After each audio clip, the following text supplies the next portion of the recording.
A casi un año de la puesta en marcha de la ley Carin, una de cada 5 personas dice haber estado expuesta a una conducta ofensiva en el trabajo. Esto de acuerdo a la 11ª ronda del termómetro de la salud mental realizada por la Asociación Chilena de Seguridad y la Universidad Católica. Vamos a profundizar en estas cifras, en este tema. Nos acompaña Isabel Contrucci, directora de estudios de la ACH, la Asociación Chilena de Seguridad. Gracias por acompañarnos. ¿Qué tal? Muchas gracias por la invitación. A modo general, Isabel, ¿ven un balance positivo o no del primer año de implementación de la ley? Sí, desde la ACH y a la luz de los resultados, ¿cierto?, que tú contabas del termómetro de la salud mental que hemos elaborado en conjunto con la Universidad Católica, vemos un avance positivo en la implementación de esta ley.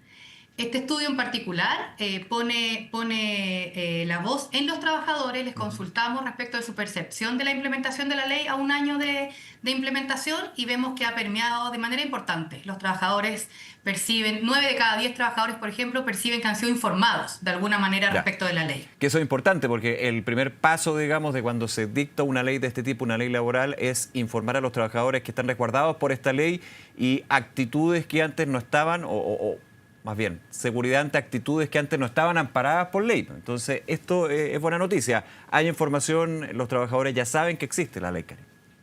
¿Y qué significa? Exactamente. Obvio. Saben que existe, hemos hecho desde la ACH un trabajo importante en acompañar a trabajadores, a empresas, a gremios, a poder obviamente entender la profundidad del cambio cultural, ¿cierto?, que propone la ley Carin. La puesta en marcha de esta ley tiene recién un año, ahora en agosto celebramos un año de la entrada en vigencia, y ha significado un esfuerzo importante para el mundo del trabajo implementar esta ley. Y nosotros como asociación lo hemos acompañado y por eso podemos ver en el fondo el avance que ha significado en los espacios laborales. Ahora los datos, y me remonto, digamos, a cuando se discutía la ley, cuando habían pocas semanas de que se promulgó la ley Carin, había preocupación con respecto a cuál iba a ser el muestreo que iba a darse a un año, en términos de esta cifra oculta, en algún minuto se hablaba, con respecto a las denuncias y actitudes contra los trabajadores, contra las trabajadoras. ¿Cómo lo han visto desde el sondeo que hacen ustedes a un año de la aplicación? Sí, esta aplicación del termómetro de salud mental mide por primera vez, tenemos datos en el fondo que representan a todos los trabajadores en Chile, ya sean asalariados, dependientes, independientes, incluye trabajadores de casa particular, y nos muestra cuánto ha logrado impactar la ley en términos de información, como yo te comentaba, también en términos de capacitación y de la existencia de canales de denuncia y de protocolos de prevención. Sí. Y es lo que hoy día estamos contando. Ahora, en las cifras, ¿cuáles son las más destacables, digamos, del balance? Bueno, hay cifras bastante relevantes, por ejemplo, cuando nosotros vemos qué proporción de trabajadores han sido capacitados o han participado de talleres, es decir, un paso adicional, ¿cierto?, a solamente recibir información. Sí. Vemos que cerca de 6 de cada 10 trabajadores en Chile han recibido capacitación, ¿cierto?, en este año. Cuando le preguntamos respecto de cualquier medio de información, puede ser canal digital, capacitación, afiche o incluso por correo electrónico, vemos que 8 de cada 10 trabajadores han recibido información respecto de la ley. Y cuando nos vamos ya a lo más concreto, ¿cierto?, que la ley obliga a los lugares de trabajo a tener una política y protocolo de prevención, vemos que el 81% de las personas reconoce que en su empresa existe un protocolo. Ya. Pero el resto dice que no existe o que no sabe. ¿Quién no sabe? Que no sabe. La pregunta es si conoce o no conoce de la existencia de un protocolo. Claro, que te puede demostrar de que efectivamente no se ha implementado un protocolo de denuncia o que no se ha informado de ese protocolo de denuncia que se tiene que crear por ley. O sea, hay una obligación por ley de las empresas, de los empleadores en este caso en general, ¿no? Sí, te agradezco el punto porque efectivamente no quiere decir que no exista.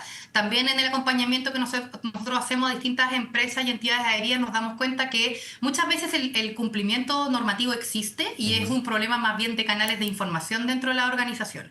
Ahora, ¿cómo evalúan desde lo cualitativo estos canales de denuncia? O sea, con cosas que son bien básicas, desde el anonimato, desde el resguardo, digamos, al denunciante o la denunciante y también sobre los temas que se denuncian y la respuesta que tiene que tener la empresa o el empleador con respecto a estas denuncias.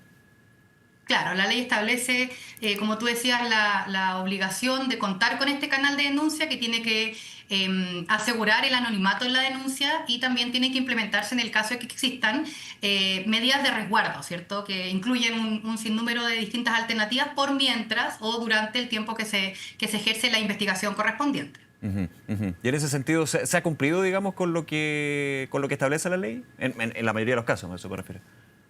Sí, mira, hay algunos análisis que hemos hecho nosotros en conjunto con Alianza y que muestran, por ejemplo, una demora en el tiempo de investigación, Ya, ¿cierto? Efectivamente, ha aumentado el número de denuncias, en los tiempos de investigaciones muchas veces son largos y eso obviamente tiene efectos en el clima laboral totalmente. dentro de una empresa, ¿cierto? Claro, es bien nocivo en ese sentido cuando se va alargando una investigación de una denuncia, claro, porque hay una denuncia anónima, pero sabemos que evidentemente entre más tiempo se toma una definición, una medida, eso puede ir generando fugas de información o un contexto donde se va conociendo algo, se rumorea y eso hace más complicado el ambiente laboral. Sí, exactamente. Nosotros desde la H, el rol que tenemos obviamente no es de participar de la investigación, sino Lógico. que es de prestar la atención psicológica temprana en los casos que se requiera, de disponibilizarla en todos los casos, y eso lo hemos prestado en más de 20.000 casos en lo que va de 2024, 2025, en este primer año de implementación, y obviamente acompañar con información, con asesoría. Hemos prestado más de 11.000 asesorías a entidades adheridas, porque obviamente, como yo te comentaba antes, la implementación de esta ley exige un esfuerzo, ¿cierto?, por parte del mundo laboral, no solo de conocer la normativa, sino que también de contar con las herramientas y los equipos preparados para poder responder en caso de que se presenten denuncias. Ahora, Isabel, en ese esfuerzo y en el trabajo que han desarrollado durante todo este tiempo con las empresas, con los empleadores, me refiero, porque hay de distintos tamaños, de distintos sectores, distintas realidades. Eh, Hay un cambio también de cultura corporativa, de cultura del ambiente laboral. ¿Se ha generado ese cambio? ¿Ustedes ven de que hay una generación del cambio desde no tolerar conductas que antes se normalizaban a llegar a la denuncia, por ejemplo? Sí, bueno, exactamente como tú dices, nosotros vemos que el cambio cultural ha comenzado en distinta medida, dependiendo, por ejemplo, del tamaño de empresa u otras condiciones, pero sí vemos que el cambio cultural está en marcha, por decirlo así. Vemos un compromiso por parte de los empleadores de entender esta normativa y hacerse cargo de manera más decidida del aspecto preventivo que Mm, esta ley claro. invita a tener en los espacios laborales. No solo se redefinió lo que antes se entendía como acoso, violencia, ya más bien desde un punto de vista legal, Sí. sino que también desde un punto de vista cultural. Entender que lo que busca esta ley es erradicar la violencia de los lugares de trabajo, no normalizar conductas que hasta hace un tiempo atrás podían estar normalizadas o entenderse dentro de ciertos contextos culturales. Y en ese sentido nosotros celebramos el avance que hemos visto de la mano de los empleadores. Ahora, en todo este año, ¿cuáles son las conductas, los actos que más se han denunciado por parte de los trabajadores y las trabajadoras? Sí, nosotros nos contamos en este estudio con el detalle de nivel de Ujú. denuncia. Lo que hicimos fue medir la exposición percibida a los trabajadores a distintos Ah, riesgos perfecto, ya, ya. o conductas ofensivas. Y que es importante decir que que un trabajador perciba haber estado expuesto no constituye necesariamente acoso, violencia o maltrato, ¿ya? Sino que estamos hablando de percepción. Percepción. La percepción que tiene mayor porcentaje, con un 14,7%, es haber estado involucrado en disputas o conflictos. Este es un instrumento que Mm. proviene del cuestionario SEAL-SM, que propone el suceso para evaluar el riesgo laboral en espacios de trabajo, donde tenemos 6 indicadores distintos, el que yo te comentaba, de disputas o conflictos, pero también medimos violencia física, acoso sexual, entre otras. Ya. Ahora, en lo que tiene que ver con situaciones de acoso y especialmente dentro del ambiente laboral, ¿cuáles son más allá de las denuncias, digamos, pero las situaciones que también en el trabajo que ustedes han ido desarrollando durante este año se visibilizan más o son lamentablemente más recurrentes, digamos? Sí. Bueno, dentro de este grupo de conductas ofensivas se mide disputa y conflicto, se Ujú. mide estar expuesto a bromas desagradables, que es respondido por un 8,5% de las y los trabajadores, ¿Ya? reconoce los últimos 12 meses haber estado expuesto a una broma desagradable.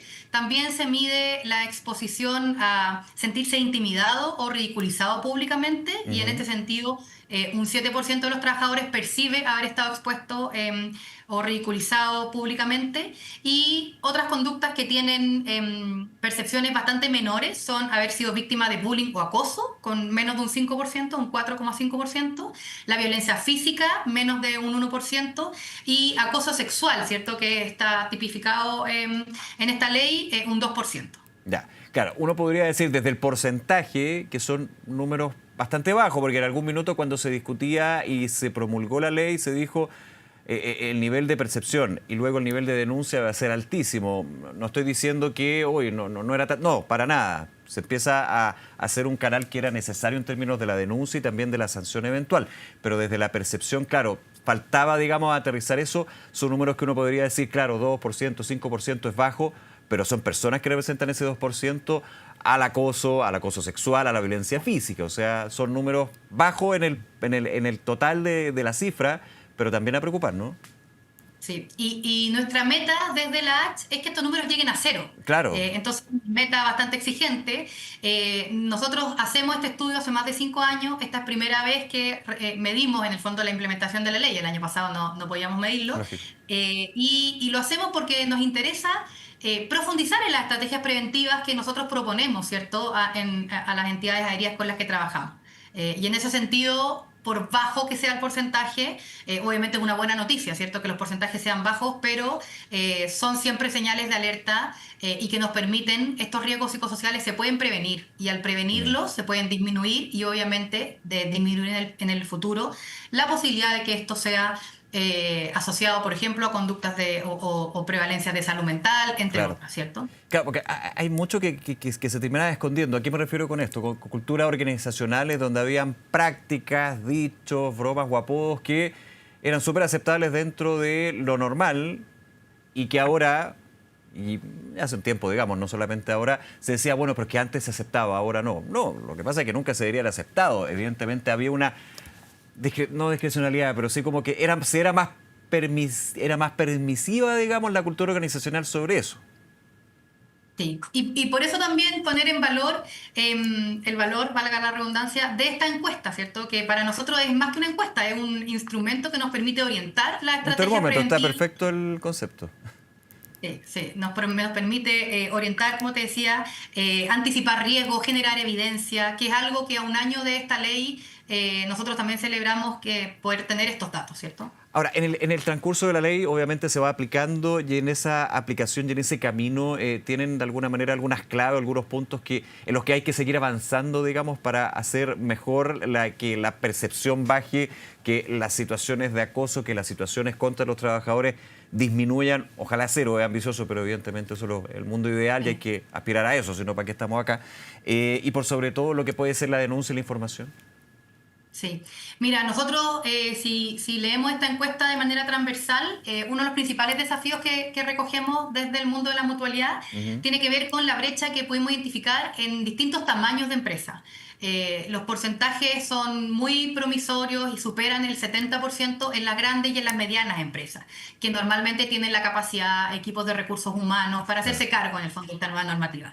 No así en las pymes, las pequeñas, medianas y microempresas, las empresas que tienen menos de 50 o menos de 10 trabajadores, han tenido un desafío relevante en la implementación de esta ley. Y en esta encuesta en particular, en esta medición del termómetro de la salud mental, se evidencian brechas en desmedro, ¿cierto?, de las pymes y las pequeñas y las medianas empresas. Y ahí nosotros sí reconocemos un desafío de seguir acompañando con mayor fuerza, porque independiente del tamaño de la empresa donde el trabajador o la trabajadora se desenvuelva, nuestra meta, como te decía, es tener ambientes laborales libres de todo acoso y violencia. Claro, el ambiente laboral seguro finalmente. Isabel Contrucci, directora de estudios de la Asociación Chilena de Seguridad, nuevamente muchas gracias por acompañarnos, Isabel, que esté muy bien. Muchas gracias. Hasta luego, chao.